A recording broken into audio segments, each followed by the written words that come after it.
Hello everyone, welcome to किसी expert academy. मैं हूं राहुल सर। और आज हम लोग देखेंगे साहिबगंज चौकीदार जी के से रिलेटेड सेट नंबर 9।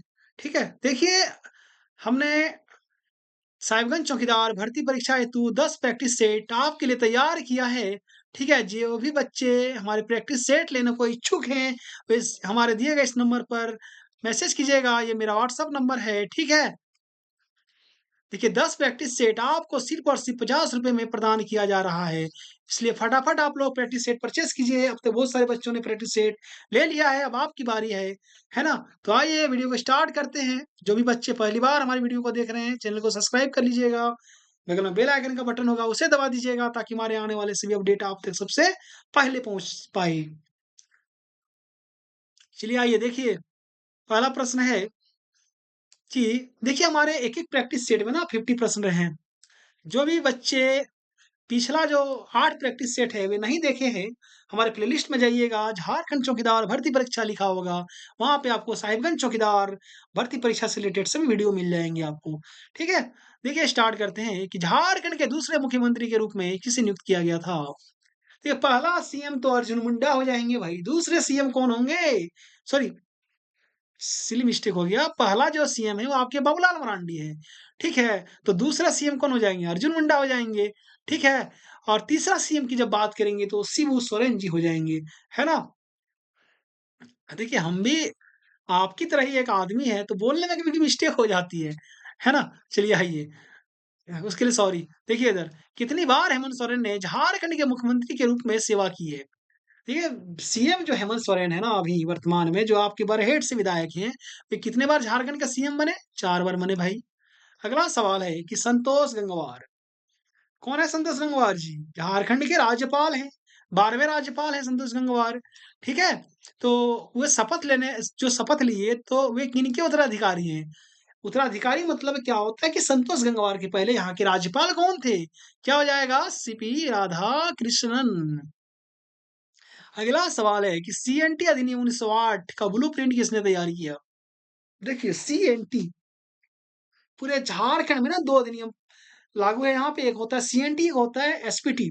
सीएनटी जो है ना 18 जिले में लागू है और जबकि एसपीटी की बात करेंगे तो सिर्फ और सिर्फ संथाल परगना के 6 जिलों में लागू है।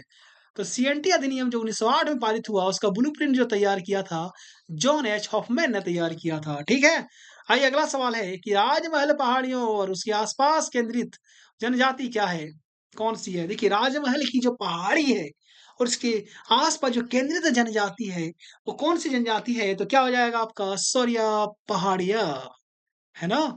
देखिए आपके जिले ऐसे जिले हैं, ठीक है, जहाँ झारखंड जीके से भी प्रश्न बनेंगे, आपके जिले से भी प्रश्न बनेंगे, है ना? चलिए आइए अगला सवाल है कि रांची में स्थित जो चिड़ियाघर का नाम क्या है?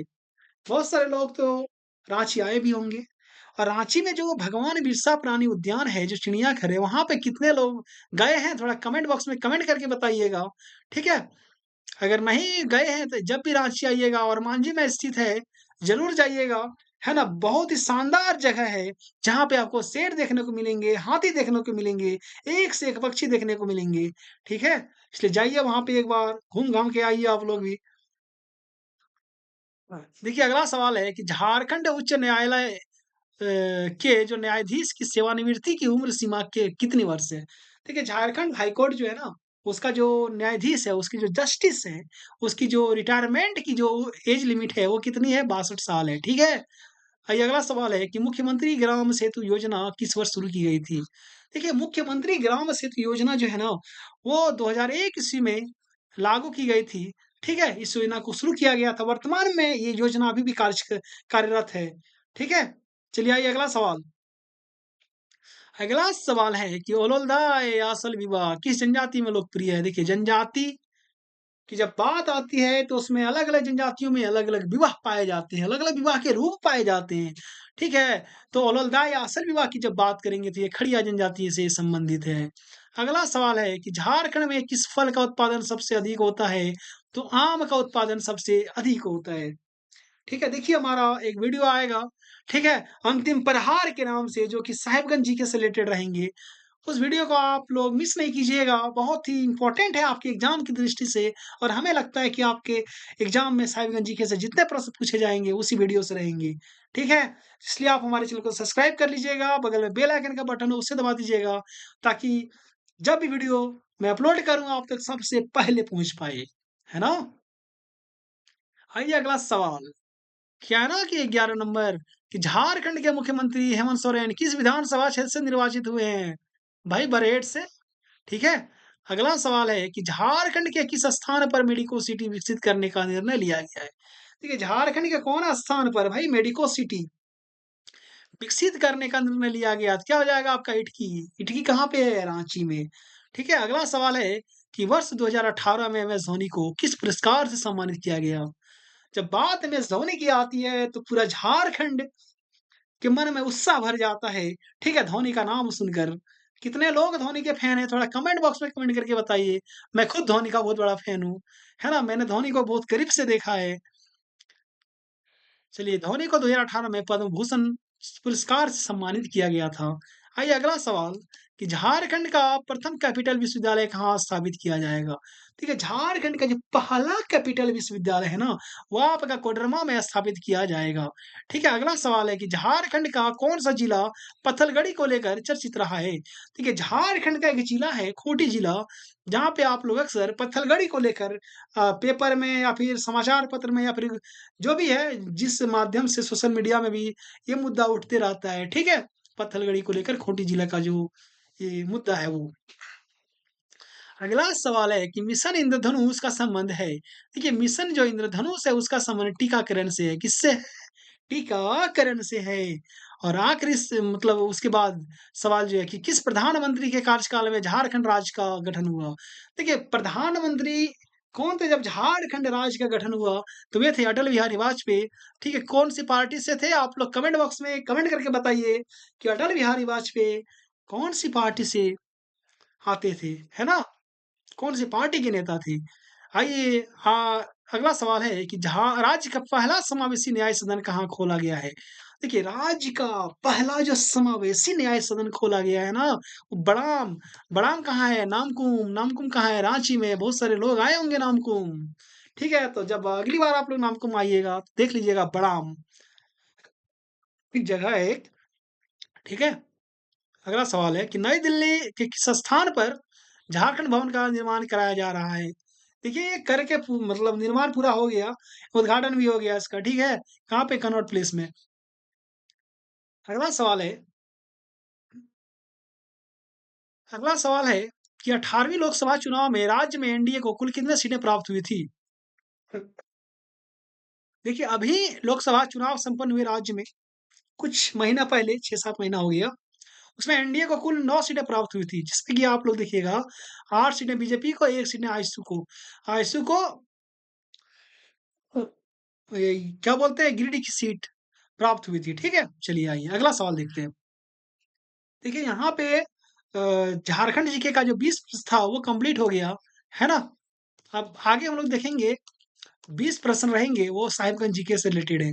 आइए स्टार्ट करते हैं। देखिए ब्राह्मणी नदी का उद्गम स्थल कहाँ है? तो दुधवा पहाड़ी हो जाएगा, ठीक है? ब्राह्मणी नदी कहाँ से निकलती है? दुधवा पहाड़ी से। अगर आगे बात करते हैं कि चाइना क्ले फैक्ट्री किस प्रखंड में स्थित है? चाइना क्ले फैक्ट्री तो राजमहल प्रखंड में स्थित है, ठीक है? अगला सवाल जवाहर नवोदय विद्यालय किस प्रखंड में स्थित है? तो साहिबगंज। सारे के सारे फैक्ट बहुत इंपॉर्टेंट है आपके एग्जाम की दृष्टि से, ठीक है? इसलिए मिस नहीं कीजिएगा हमारे एक भी क्लास को और स्किप नहीं कीजिएगा एक भी वीडियो को, ठीक है? बहुत सारे लोग सोच रहे होंगे मिस और स्किप में क्या अंतर है? तो आप ही लोग बता दीजिए क्या अंतर है? मैंने तो 2 वर्ड यूज़ कर दिया, हमें तो लगता है सेम है दोनों। आइए देखिए अगला सवाल कि गुमानी नदी का उद्गम स्थल कहाँ है? देखिए गुमानी नदी जो है ना वो राजमहल पहाड़ी से निकलती है। अगला है कि बांसलोई नदी का उद्गम स्थल कहाँ है? तो बांस पहाड़ी से निकलती है। आप लोग सोच रहे होंगे कि खाली नदी ही नदी मिल रही है। तो देखिए नदियों के उद्गम स्थल से ना सवाल आते हैं, इसलिए खाली नदी ही नदी दिख रही है यहाँ पे। है ना? मेरा एक ही उद्देश्य है कि जब आप एग्ज़ाम में बैठो ना, तो जितनी सारे वहाँ पे प्रश्न दिखे, है ना? प्रश्न को देखते ही आपके मन में लड्डू फूटने लगे कि पहले किसको सॉल्व करूँ, इसको करूँ कि इसको करूँ कि इसको करूँ, है ना? एकदम आपको हलवा नज़र आना चाहिए एक-एक प्रश्न। इसके लिए आपको मेहनत करनी होगी, हमारी जितने भी प्रैक्टिस सेट है सबको देखना होगा आपको, मल्टीपल टाइम देखना होगा और आप पीडीएफ ले लीजिए और पीडीएफ से मल्टीपल टाइम रिवीजन कीजिए। अभी इस एग्जाम में कुछ दिन बाकी हैं, ठीक है? चलिए आइए स्टार्ट करते हैं। अगला प्रश्न है कि साहिबगंज जिला पश्चिम बंगाल राज्य के कौन से जिले के साथ अपनी सीमा बनाती है? देखिए, साहिबगंज जिला का जो बॉर्डर है पश्चिम में, सॉरी पूरब में, वो वेस्ट बंगाल के साथ जुड़ा हुआ है। तो वेस्ट बंगाल के कौन से जिले के साथ, है ना, साहिबगंज जिला अपनी सीमा साझा करती है? तो 2 जिलों के साथ, एक मालदा, एक मुर्शिदाबाद, है ना? बहुत सारे लोग मालदा भी गए होंगे, बहुत सारे लोग मुर्शिदाबाद भी गए होंगे। ठीक है? चलिए आइए अगला सवाल है कि साहेबगंज जो है भाई, साहेबगंज जिला बिहार राज्य के कौन से जिले के साथ अपनी सीमा को साझा करती है? तो जिस प्रकार से बंगाल राज्य के साथ, बंगाल के 2 जिलों के साथ अपनी सीमा साझा करती है, उसी प्रकार से बिहार के 2 जिलों के साथ साहिबगंज जिला अपनी सीमा साझा करेगी, वो है कटिहार और भागलपुर। ठीक है? आइए अगला सवाल कि झारखंड के किस क्षेत्र में काली मिट्टी का विस्तार है? देखिए, जब काली मिट्टी की बात आती है ना, तो राजमहल पहाड़ी में, यानी झारखंड में जो काली मिट्टी पाई जाती है, वो राजमहल पहाड़ी में ही पाई जाती है, ठीक है? किस मिट्टी को रेगुड़ मृदा के नाम से जाना जाता है?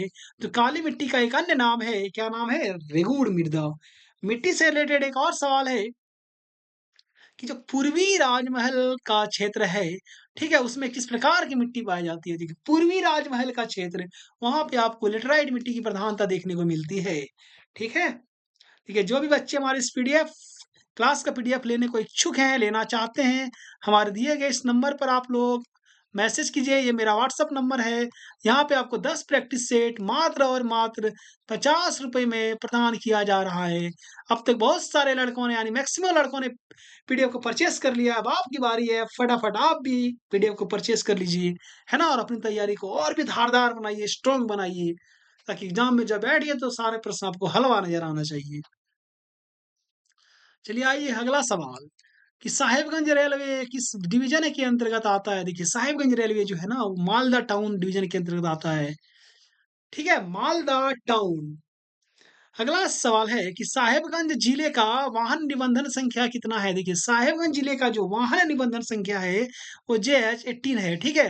देखिए, वाहन निबंधन संख्या मतलब क्या होता है? जब भी आप लोग बाइक देखते होंगे, पीछे जो नंबर लिखा होता है, लिखा होगा JH 18, यानी ये गाड़ी साहिबगंज जिले की है। अगर JH 01 लिखा है, तो ये गाड़ी कहाँ की है? बताइए, रांची की है, ठीक है? अगला सवाल है कि अपना देश अपना राज, है ना? अपना देश अपना राज दूर भगाओ किसको? है ना? अंग्रेजों को। इसलिए ये नारा दिया गया था, अपना देश अपना राज का नारा किस विद्रोह के दौरान दिया गया? तो संथाल विद्रोह के दौरान दिया गया। ठीक है? अगला सवाल है कि अजय नदी की सहायक नदी कौन-सी है? देखिए, अजय संथाल परगना की एक महत्वपूर्ण नदी है। इसलिए इस नदी से भी प्रश्न बनते हैं। तो उसकी सहायक नदी आपका पथरो हो जाएगा, जयंती हो जाएगा। ठीक है? अगला सवाल है कि गुमानी जलाशय परियोजना किस जिले में स्थित है? देखिए, गुमानी जलाशय परियोजना की जब बात आती है, इससे बहुत सारे प्रश्न बनते हैं। तो ये जो है साहिबगंज जिले में स्थित है और गुमानी जलाशय परियोजना किस पंचवर्ष योजना के दौरान प्रारंभ हुई, के अंतर्गत प्रारंभ हुई? तो 7वीं पंचवर्ष योजना के दौरान प्रारंभ हुई, ठीक है? अगला है कि सकरी गली पंप योजना किस जिले में स्थित है? देखिए, सकरी गली पंप योजना की जब बात करेंगे, तो ये भी आपका साहिबगंज जिले में स्थित है, ठीक है? चलिए, अगला सवाल देखते हैं कि साहिबगंज जिले का जो नगरीय आबादी कितना परसेंट है? देखिए, साहिबगंज जिले में जो नगरीय आबादी है ना, बहुत ही कम है। कितना है? 13.88%। और वहीं पे अगर साहिबगंज जिले में ग्रामीण आबादी को देखा जाए, तो बहुत ही ज़्यादा है, यानी 86.12% है। ठीक है? चलिए आइए अगला सवाल। अगला सवाल है कि साहिबगंज अनुमंडल के एसडीओ कौन है भाई? साहिबगंज अनुमंडल के जो एसडीओ हो जाएँगे, वो अंगारनाथ स्वर्णकार हो जाएँगे। कौन हो जाएँगे? अंगारनाथ स्वर्णकार। आप लोग देख लीजिएगा कि राजमहल अनुमंडल के एसडीओ कौन है? कमेंट बॉक्स में कमेंट करके बताइएगा, ठीक है? तो देखिए, वीडियो को आप लोग शेयर करते जाइएगा और जिन्होंने अब तक सब्सक्राइब नहीं किया, वे सब्सक्राइब कर लीजिए, ताकि हमारे आने वाले सभी वीडियो आप तक सबसे पहले पहुँच सके, है ना? देखिए, 41 नंबर अगला सवाल है कि प्रथम 10 सम संख्याओं का औसत क्या होगा? प्रथम जो 10 सम संख्या का औसत अगर निकालेंगे, तो 11 हो जाएगा आपका, ठीक है? देखिए, कुछ सवाल मैथ से हैं। मैथ से सवाल यहाँ पे डालने का एक ही मतलब है कि आपको अवगत कराना किस प्रकार के सवाल आपके एग्जाम में पूछे जाएंगे, ठीक है? ताकि आप इस प्रकार के सवालों से रूबरू होके जाइए, प्रैक्टिस करके जाइए। अगला सवाल है कि सबसे बड़ी तथा सबसे छोटी 2 अंकों की अभाज्य संख्या के अंतर की गणना करनी है, तो आपका 86 हो जाएगा, ठीक है? अगला सवाल देखते हैं। अगला सवाल बदमाश से है 3 into 3.5 into 3.5 plus 2 into 6.5 into 3.5 plus 6.5 into 6.5। इसका मान अगर निकालने जाएँगे हम लोग तो 100 हो जाएगा आपका, ठीक है? आप लोग घर में बैठ के इसको कैलकुलेट कीजिएगा। अगला सवाल है कि एक चुनाव में भाई 2 प्रत्याशियों में से देखिए, एक चुनाव है उसमें 2 प्रत्याशियों में से एक को 40% मत मिला और वह 100 मतों से हार गया चुनाव। तो मतों की कुल संख्या कितनी थी? कैलकुलेट कीजिएगा तो 500 आएगा, ठीक है? अगला सवाल अगला सवाल है कि ए और बी की आयु का अनुपात है 1:2 यानी 1:2। 7 वर्ष बाद उनकी आयु का अनुपात हो जाता है 3:5। तो उसकी वर्तमान आयु कितनी हो जाएगी? ए और बी की आप लोग कैलकुलेट करके निकालिएगा तो ए का हो जाएगा 14 साल, बी का हो जाएगा 28 साल। ठीक है? अगला सवाल है सिद्धू कान्हू मुर्मू जो विश्वविद्यालय है, ठीक है? उसकी स्थापना कब हुई थी? तो 1992 ईस्वी को हुई थी।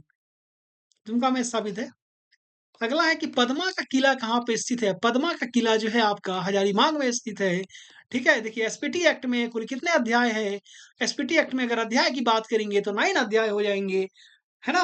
अगर अगला प्रश्न है कि संथाली भाषा की जो लिपि क्या है? संथाली भाषा की लिपि आप सब लोग जानते हैं क्या हो जाएगा? ओ लिचि की लिपि हो जाएगा। ठीक है? अगला सवाल है हिजला मेला किस नदी के किनारे लगता है? तो मयूराक्षी नदी के किनारे हिजला मेला लगता है।